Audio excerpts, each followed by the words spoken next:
এক সময় পেঁয়াজ কাটার বয়ে কখনো নিজে হাতে ডিম ভেজে খাইতাম না। হাত কালো হয়ে যাবে বলে কখনো আলু কাটতাম না।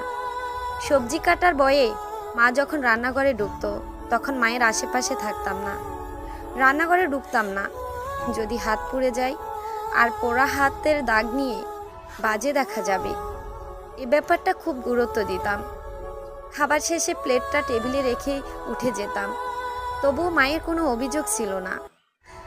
আমার মাটা খুব দুঃখী, সারা জীবন কষ্ট করে গেছে, একা একা খুব কাজ করত। কখনো বলেনি আমার মেয়েটা কোনো কাজের না, বরং বলতো আমার মেয়েটা সারাদিন অনেক খাটাখাটনি করে, প্রয়োজন নেই তার কাজ করার। আজ যখন পেঁয়াজ কাটি, সবজি কাটি, আলু কাটি, রান্না করি, তেল ছিটিয়ে গায়ে এসে পড়ে, উফ শব্দটাও করার সময় পাই না, তখন মায়ের মুখটা চোখে ভেসে আসে আর দুই চোখে জল গড়ে পড়ে মায়ের জন্য।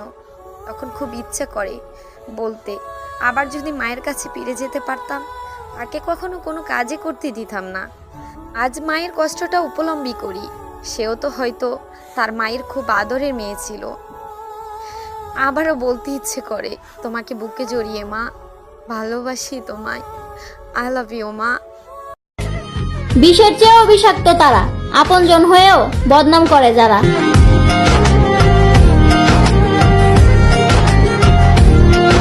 আমার কাছে পৃথিবীর সবচেয়ে সুন্দর উপহার হলো ফুল। তা 30 টাকার কেনা ফুল হোক বা মাটি থেকে কুড়ানো গাছ থেকে পড়ে যাওয়া ফুল হোক, ফুল তো ফুলই।